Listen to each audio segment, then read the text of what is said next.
Well, hello, I'm Melissa Webb, and I am here to welcome you to another homeschool interview in a series that we're doing with incredible moms who have been homeschooling for a variety of years and are here to share some of the things they've learned on their journey. So we're really glad that you're here. Today, we're going to be talking about how to homeschool multiple children. Right? It sounds so easy if it's going to be just one kiddo, but what if you've got 2, 3, 4, 5? So today, my special guest is Mina Zambrano. Did I say that correctly? Yes, Zambrano. Okay. And Mina, I am so glad that you are here. Please take a few moments here, introduce yourself, tell us a little bit about you. We'd love to learn about you. Okay, hello, my name is Mina Zambrano, like Melissa said. I live in Orange, California. I have 2 children, 6 years apart, so there's a gap in there. But I did homeschool both of them. One of them, my older one, went to private school the first 4 years, so there was a transition. I enjoy camping, gardening, reading, cooking for the homeless through my church. I love doing that, and I think that's it. I love what I actually homeschooling. love about that, Mina, is I think some people think like, well, if you homeschool, like that's your life, like that's all you've got. But look at all those wonderful things that you still do that you enjoy in your life. I love that. I think Yeah, that's a wonderful thing about homeschooling is the flexibility. So yes. I could still, go cook, for somebody and come back and do a class and then, take a few hours to go do an extracurricular activity, take her to horseback riding or swimming, and then still come back and enjoy family time, dinner and together as a family. Yes. And so it's a very enriching opportunity. I love that. And I agree with you 100%. So were you homeschooled as a kid? I was not. My parents actually put me through private school Okay. from preschool through high school. Okay. Okay. Did you dream of homeschooling when you were younger? I didn't even know what homeschooling was because were put through the private school system. Yes. That when I had the opportunity or thought about it, I actually had to do research and say, what is homeschooling? Well, and at what point in your life did that even become something that you were curious about? Friends from church were involved in homeschooling, and so I was curious, like, what is it? What do you guys do? And And is the how old were level? the girls at that time when you were? Let's see, probably the first one was 11, Okay. and then my other one was kindergarten, 5. maybe. So yeah.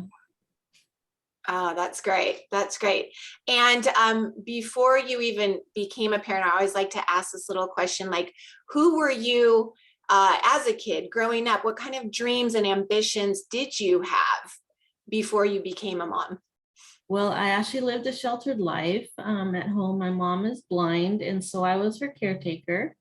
But I was always ambitious, wanting to know what other kids were doing and how come they get to and I didn't. And, so I kind of, once I was old enough to explore, I got a job. I went to community college and tried to figure out what I would want to do. So I actually took a lot of different classes just to figure out what I wanted to do. Oh, So that's I great. Were guess you an only child growing up? no, I actually have, there's 5 children in our family. But you But got tagged as the caretaker. yes, because I was the first older female in the family. Oh, gotcha. So, I yeah. can't even imagine the challenges that had to have gone along with that experience. And something that I have heard, this is a little bit off tangent, but like when we look back at our lives as younger people, sometimes we can look back and say, we were victims or we were less fortunate, but we also can look back and go, no, that experience taught me a lot. Like that experience needed to happen for me to become who I am. When you look back, can you see how that defined who you became? I'm just curious. Oh, for sure. I think I maybe matured in some way and more ambitious. because I was kept from doing a lot. And so like, no, I want to go out there. I want to see what's out there. And, so I think it made me more ambitious. And like I said, it matured me a little faster. I have no doubt about that. And I love, like, it just increased your curiosity as to what Yes. is the other side of life look like. Oh, that's fantastic. And then also it made me want more for my children. When I have children, they're going to have what I didn't have. I think that is one of the best things for any of us to think, because it stirs us to want to be a better parent. Yes. Agreed. Well, today we want to talk about how to homeschool multiple children. And I actually love that not only did you have two that you homeschooled, but you had such a big span.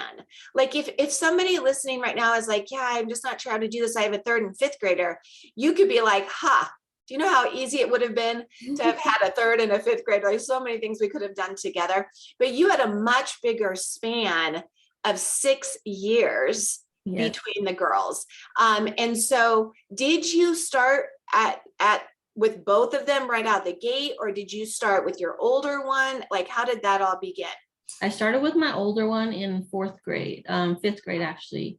I was laid off of work and I didn't know, obviously I couldn't afford to continue private school and daycare and all that. So I researched and we decided to do homeschooling. Which I'm going to be honest, the first year is a challenge.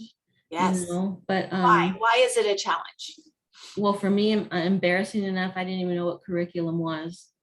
They said, right. What curriculum are you using? What is that? Yes, right. So I did a lot of research, and so I finally got on the ball, but it did take, a while. And what year would that have been? Because I know your daughter is now in college. Yeah, that was her 5th grade. I don't know how children are in 5th grade. It's too far back. But that was probably what, like the 1990s, early 2000s? Let's see, 499. Yeah, probably 2006, because that's when I had my 2nd child. And I started homeschooling her at kindergarten. Okay. So yeah, so maybe like 2010. So again, like nowadays, you mentioned homeschooling and people are much more receptive to it. They are curious about it. But back when you were first starting, I'm going to guess it wasn't certainly as well known or accepted as it is today. Right. So to hear you say, oh yeah, mocked for sure. Like they figure you made your own clothes. You certainly made your own granola for sure. So, I mean, I get it. It had a stigma. It still has so many stereotypes that come with it for sure. But so yeah, for you to say, I wasn't even sure, like, what do you mean curriculum? What is that? Like, that doesn't surprise me at all when you went in at a time that it wasn't, I don't know, as acceptable as it is today. So, okay, so that's great. So you started with that and you started with just your oldest. Correct. Okay. And obviously she went through, and it was, like I said, it was challenging, having to calendar all her assignments and sit with her and have the patience. Like, I wasn't a teacher, so having the patience to learn it and then teach it. And after a while, it became natural. There's teachers, resources, you have everything. So it helped a lot. I think that's a really important thing that you just said. You didn't feel like, I'm not a teacher. How do I know to sit here and do this? And one of the things that I realized, I don't know, a long time ago, me, all moms, dads, we actually are teachers. We're the first teachers that our children ever get. But I don't think we're taught that or understand that. But like, who teaches your child to tie, his or her shoes, or how to even get dressed or do the buttons, or how to sit at a dinner table and have a family meal, or just all the things, how to sort their laundry and like put their socks together, or sort their toys, like, well, let's put all the Barbies over here, right? Like, we actually are the first, we are all the first teachers that our children have. But we think that, oh, no, a teacher has a piece of paper. But I will tell you from my experience, some of the best teachers don't have credentials, because you teach from your heart. Right. You love your kids like nobody else loves your kids. Oh yeah, and you want the best for them. Yes. Yeah, And you if know, when they're we were not ready to kids, move on, you don't move them on. yeah, you know, when Yeah. we were kids, we, role play. Yes. Also, I'm going to be a teacher. Okay, well, you sit. What's 2 + 2? I did that too. Oh, that's great. So at some point, you then decided to homeschool both. Yes. And was that because your youngest started kindergarten and you're like, hey, I'm already homeschooling. This is just a natural flow. What made you homeschool both? I did both because, like I said, I was laid off from work, and so I know I couldn't afford it. And so I asked friends, how do you do it? What do you do? And I said, you know what? I'm just gonna try it. And Okay, sweet. the level is so different, from 5th grade, spending time with that child and then having to discipline a kindergartner to Yeah, get up on time or do a lesson or, all that entails homeschooling. yeah. I can honestly say one of my proudest moments was teaching my kindergartner how to read. Oh, I I love loved it. that. Yeah. I actually been doing a little research on literacy and I found something very interesting. So back when public school first started, which was like 1850, right? I think it like Massachusetts was one of the first states that had this compulsory, mandatory, like it's a law now to put your children in school. Before that started, children learned to read at home. Children learned to write at home. Children learned to do math at home. And the literacy rate was 98% of the population could read. Today, this is shocking. The average literacy rate in our nation is 88%. It is 10% lower since we've institutionalized education. And it just makes me wonder, like, shouldn't we consider getting our kids starting to read back at home again? Yes. Right? Like, you should be proud of that. Mina, that would feel so good, right? To know I they loved it. I think back and go, wow, I taught her to read. That's, like I such said, I'm not a teacher, so I did something right. Oh, you certainly did. Well, and both of your girls are amazing, amazing. One is now like a third year in high school, the other's third year in college. So Right. yeah, so give us some tips, like how, especially with that age span, what did it look like in your home? A typical day, how you addressed having multiple children and such a span. Well, it's a lot of discipline, starting with the older one, getting her situated in the morning and say, okay, I'm gonna leave you alone for a little bit and I'm gonna go work with the other one. And then after a while, it just came together. They just sat together and kind of helped each other as well. I love that. And I think that's where my older one kind of got the idea, maybe I want to be a teacher. Yes, which is what exactly she wants to do, which I think is Yeah. fantastic. And then as we got older, I kind of used my older one to help me with math for the little one. So And good. yeah, so it's very enriching. So I think that's great too. One of the things that I notice, again, we have, especially because so many of us went through a more traditional schooling experience, we think like, well, second graders have to be with second graders, fifth graders have to be with fifth graders, Mhm. and ninth graders have to be with ninth graders. However, in a community of learners, we actually can learn more from one another. And I Yeah. get this all the time in my writing program because I accept children from third grade to eighth grade in my writing program. And Mhm. when we do our, and you know this from being in my classes, Yes. but I don't separate them out. I don't say like, this is a third grade class, this is a fourth grade class, because writing doesn't care what grade you're in. I Right. had third graders that were writing at a middle school level. They were writing multiple paragraphs, as well as I get seventh graders who would come in and they're like, we haven't done any writing. And I needed to start them at a level 1, which was like a single paragraph structure. It didn't matter. Like wherever we are, that's where we need to meet. But I never have seen the fact that we've got third graders with eighth graders as a problem, because I think the third graders need the eighth graders and the eighth graders need the third graders. Yeah, I We think can come together. my 5th grader became a role model for my kindergartner, and she looked up to her and, oh, well, if she's doing this, I should behave and do this. And And so it kind of helped having I that. agree with it. I absolutely agree with that. And so again, I think that's a good thing about having the multiple children. I love something you said, Mina. You had said you brought the girls together for some of their learning time, even with 6 years difference.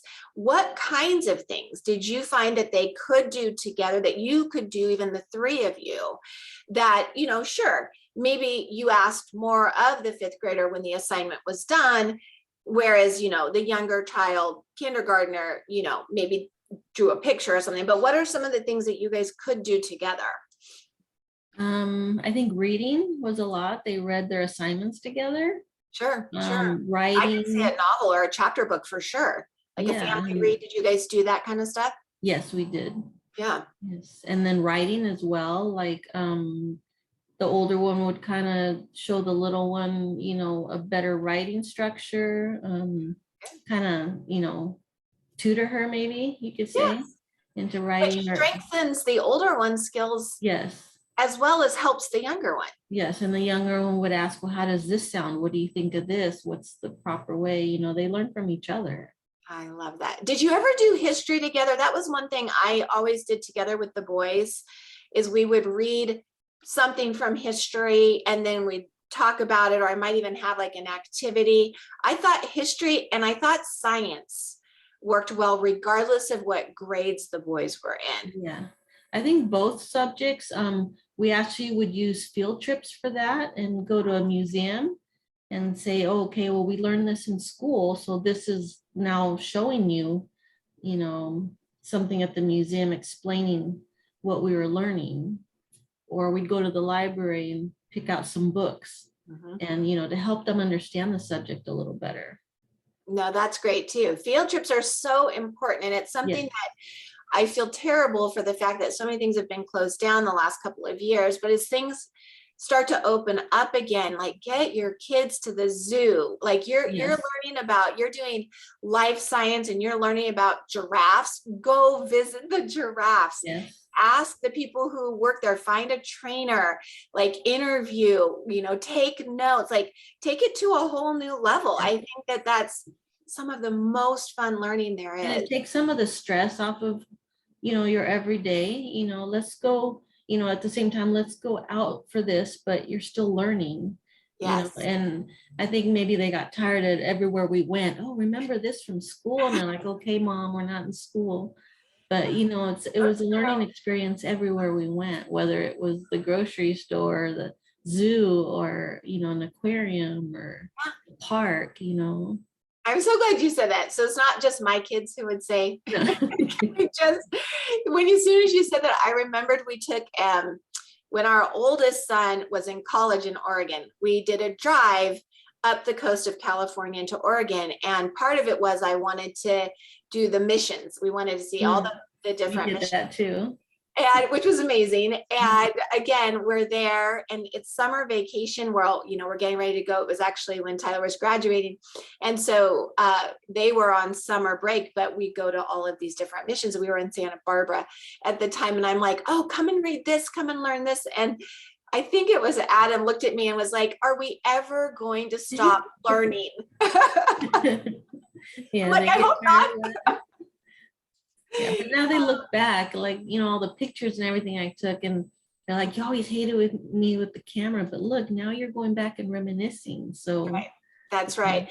And something else you said, Mina, going to the grocery store, going to the supermarket, right? There are lessons even in the market to learn. Yes. Right? Money, cycle of life. Budgeting. Yep, absolutely. Where do the things come from? Right? So many people miss opportunities to like have discussions and conversations that your kids would have never had in a traditional school. Right? And oh, good stuff. Really good stuff. So back to how you scheduled, it sounds like you'd start your older one, you would do the work of saying, here's your list of things to do today. You get started, and there are so many independent activities that kids can do. And I did that too. I actually had a list inside the cabinet above the desk where the computer was, because there were educational games that they were allowed to play in the morning. We did Typing Pal. So they had to put in 10 minutes of typing practice. Mhm. They could journal. I had a list of journal prompts so they could, so I even gave freedom in their first independent hour of working. Mhm. And I needed, because I still worked part-time during the time I was homeschooling. So I needed my kids to know what to do that first hour, 9 to 10, so that I could go read emails, respond to things, take care of things before I could come back and then teach the lesson. So it sounds like that's kind of similar to what you were doing. Like you had the Yeah. first one, here's your list of things to do. Then would you go actually instruct and teach the younger one while the older was working independently, I assume? Yes.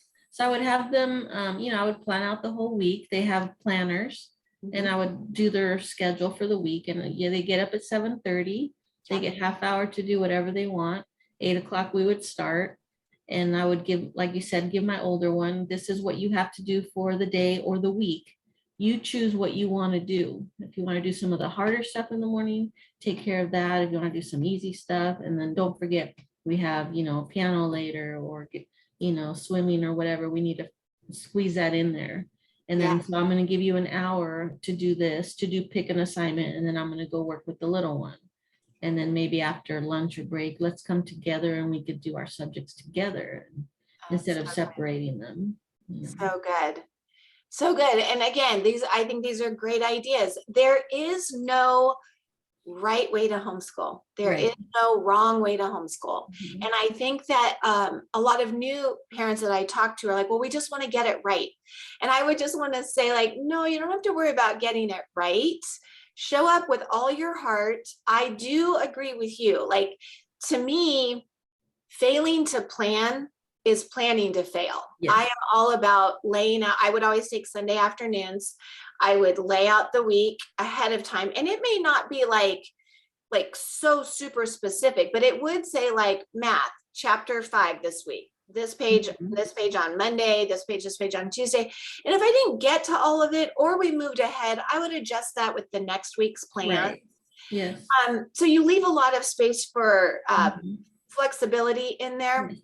But at the same time, I know we got more done because we planned. And if you've got multiple children, see if you agree with me on this, Mina, you will feel less stressed if you have a plan. However lightly it is sketched out, you at least have a plan. It takes the stress away from you. Yes, completely agree. You have to plan. And, Yeah. some people say, oh, you're doing too much, or your day's taking too long. But, it's because we're not on a set schedule. Mm-hmm. We're not doing, oh, you only have 50 minutes to do this. We're going to work it until they learn it. And if they don't learn it, like you said, we'll move it on to another day or another time. Mm-hmm. And It's actually another thing that I do love about homeschooling. I had read about somebody who had said the problem with traditional, like institutional learning, is you can have a child who just gets taught, say, a poetry unit and is really engaging with this poetry unit and is like, oh, I didn't even know I had this in me, and starts expressing and writing, and all of a sudden a bell rings or the teacher's like, okay, come on, put your stuff away, let's go. yeah. And this child who's in this moment of expressiveness and creativity Mhm. is like, oh, I've got to go, and is redirected, versus like that child. It just breaks my heart, because like I just feel like if a Mhm. child is so engaged in something, why not let them spend a half hour or an hour digging in the dirt, looking for whatever it is they're interested in? Like, don't interrupt them. You've got plenty of time Mhm. in your day to be learning. And oh yeah. And so it sounds like, Exactly. yeah, I think you and I probably homeschooled very similarly. It sounds like, because sometimes our days would go, it'd be like 4 or 5 o'clock. Yeah, And and I'd we're be still like, working. yeah, I'd be like, oh, we're almost done. We're going to be finished. But we had taken so many like tangents Yes. throughout the day. We ended up on a walk and we collected leaves, and then we came back and we sorted the leaves, and right. And so it turned, that wasn't in my schedule, but Right. we went with the learning experience. And I Yeah. do think that that's a beautiful thing. Like math, especially if you don't understand how to do a problem, Yeah. like you said, okay, time's up. No, we're done. No, I'm going to sit there until she learns it. And I'll try different ways of teaching her. We Exactly. learned differently back in the day than they do Common Core nowadays. you know, so I'm like, you know what, I'm sorry, I'm going to teach you my way. And if it makes you understand it better, then that's Right. what I'm going to teach you. Well, and that used to be what teaching was. You taught it Right. many ways you needed to teach it until the Until child they learned it. learned it. And tests were not about the student. Tests were really a tool for the teacher to say, it looks like only 30% of my students understood this concept. I need to go back and teach this better. Right. Nowadays, the test is like, too bad for that 30%. We're moving on. Right. And tests help me, like you said, it helps me learn where their weaknesses are. Yes. So then we can go back and work on that. Yes. Testing to me is very important. Yes. I agree too. It's a tool. It's a tool. Yes. It's not something that's judging the child. It's a tool for assessing and evaluating how well I taught what they needed to know. Right. Yeah. And again, that's just a little mindset flip. Okay, so good. So good. I feel like we keep going on tangents. Is there anything else with teaching multiple children that we didn't touch on that you wanted to cover? Multiple children. No, I think that was it. I mean, working together, helping each other, learning together, role modeling, you know, I think that's Good, good, good, good. Well, then before we wrap up, is there any advice or thoughts you would want to share if right now somebody brand new to homeschooling is listening and you were talking directly to her right now? What would you want her to know, or him? I would Not a dad to say, get involved. be patient. It doesn't probably work for everybody, but it's very rewarding. There's a lot of flexibility, you know, in your schedules and being with your children. It's quality time with your children. What else was there? There are challenges, but you know, you have your teachers, your EFs, your tutors. There's plenty of resources, so don't give up. You Oh, I know, love that too. Be patient and don't give up. That's yes. Because like I said, for me, it was challenging. I don't want to say the whole year. That sounds kind of scary, but you know, once you get past the first semester, or you know, you get in a routine, you kind of understand it a little more. yes, And so there's plenty of resources. And yes, it's just, I love it. I mean, I got to spend quality time with my children. We'd go to extracurricular. I'd make them do things that I didn't think they liked and they enjoyed them, and come home and you still have family time with your family. You know, you could, if like we go camping, so we take our work with us, you yes. know, and you spend a little time, but yet you're still having fun. Yes, it's so worth it. It's so Yes, so worth it. very So worth it. yes, definitely. Be patient. Don't get hard on yourself. Give it time. It is absolutely so worth it. And you know, something when you just mentioned, don't forget there's a lot of resources out there. Yes, Resources can bring you together with other people, and community is really important. Like if you hadn't been looking for writing curriculum, I don't know that our paths would have ever crossed. exactly. I don't So even know how I came across it, but it's been the most amazing experience. Um, you know, you kind of challenge her to to enter into the writing contest, and mhm, she did an amazing job. It brought her out of her shell, yes. and her writing has just been up there. I'm so proud of her. She can't seem to get any higher. So That's great to know. But again, you never know what resources and people will come into your life if you right. don't get out there and use what's available. Uh, Yes, I love it. Oh, Mina, thank you so much you're for your very time welcome. today.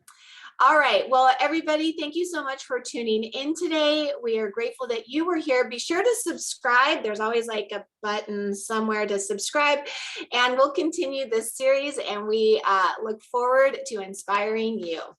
Right on.